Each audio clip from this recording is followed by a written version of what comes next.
Adventure Island is a platformer known in Japan as Takahashi Meijin's Adventure Island. Adventure Island is actually an adaptation of Sega's arcade game Wonder Boy. Hudson was able to license the game, but not the Wonder Boy character, so they had to create their very own character, and they came up with Master Higgins, a dopey little guy. And as you run and jump, you'll be able to collect fruit. Sometimes it's hidden and it shows up after you've jumped through the air in the spot that it is. It's a fun platformer. It's a little tough. You gotta keep eating fruit to stay alive. Most enemies will kill you in 1 or 2 hits, or if you trip on a rock, you'll take some damage. You can get a fairy that will protect you for a short time, or an eggplant, which for some reason just saps your energy. It keeps depleting your health. You start with a stone axe that you can throw, but you can also get fireballs as well, and you can get skateboards to ride. At the end of each area, there was an end stage boss, and to defeat him, you had to throw hammers at him until his head fell off. It's a great game, and it did have a few sequels that were, they ended up being quite different, but this one is one that it's just fun to play almost at any time.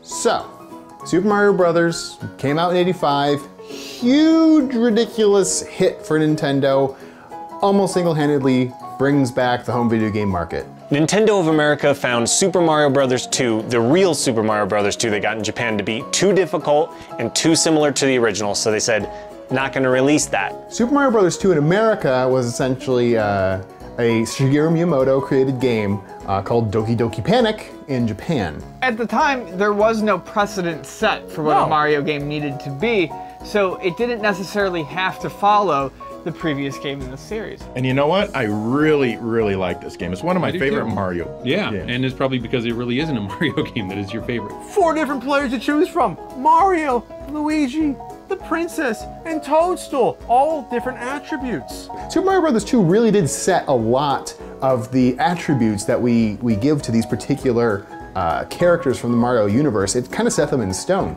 Luigi jumps a bit higher than Mario. Luigi is thinner and taller than Mario. Toad had a short jump, but he was fast, and the princess could float, making her probably the easiest character to use throughout the game. A lot of the characters became standard for the Mario series. You see Shy Guys, Birdo, a lot of those characters appear in new Mario games now, even today. You no longer have to hop on enemies to kill them. You pull things out of the ground or jump on enemies and basically pick them up and throw them at each other. That's fantastic. This time you have actual boss battles. You have characters like Birdo shooting eggs at you that you have to catch in midair and throw back. There's different types of levels where you have to like dig underground in some of them. You can kind of explore and go on your own. You know, go back and forth in the levels. You can't do that in Super Mario Bros. 1. Giant flames that you have to hit with mushrooms. You have 3-headed snakes that you can even set up mushrooms as a barrier to block his shots. It's colorful. The graphics are fantastic. The music is sound. The controls are spot on. Great music in Super Mario Bros. 2. Awesome music. Kind of ragtimey, I think. Yeah, there's a lot of different tunes in there. Yeah. Especially in '88, you know, we have 3 huge sequels to groundbreaking NES games that come out this year. We got Castlevania and Zelda 2, and we got Super Mario Bros. 2. All are completely different from the first game in the groundbreaking series. And I welcome that it made a lot of changes. And I'm glad that we got the version that we did. There's a whole sort of revisionary history now where people are like, oh, it sucks. It's not a real Mario game. F off. Super Mario Bros. 2 is a Mario game. And it's awesome.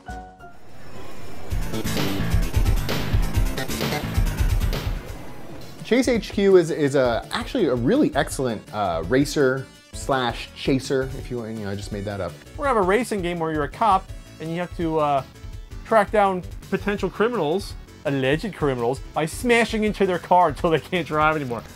I think you could really only ram the heck out of them. You weren't really shooting at them. These are alleged criminals, and you still have the go-ahead to crash into them and run them off the road and arrest them before they've even been proven guilty. Racing games usually have these really cool soundtracks. Look at something like Outrun. It's got Magical Sound Shower, Passing Breeze, Splash Wave. I'm sure Chase Headquarters music would be just as cool if you could actually hear it above all the... This game is also very good with the voice samples. You know, none of this. You're under arrest on suspicion of armed robbery and murder. You wouldn't always see the bad guy at first.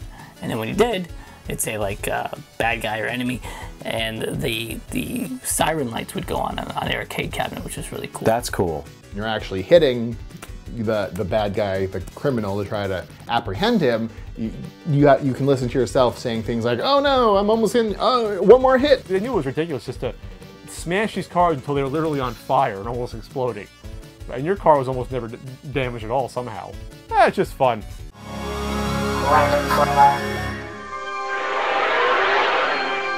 you really want to get into the game, get Tengen RBI Baseball. The only video game licensed by the Major League Baseball Players Association for your Nintendo. It's you and the pros for Roger Clemens here. Flash Vince Coleman the steal sign. Let Gibson swing for the fences. It's going, go! RBI Baseball, the one the pros pitch.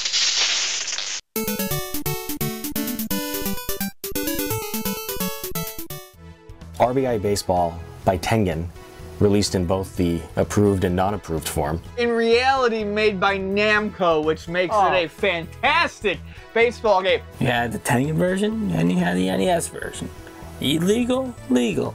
RBI Baseball was the first console game to be licensed by the Major League Baseball Players Association. It had the Boston Red Sox team that was the same team that had Bill Buckner and blew the 1986 World Series. It's a very simple game, but the action is very arcade-like, and the gameplay is smooth and easy to grasp. And you could see the first and third basemen.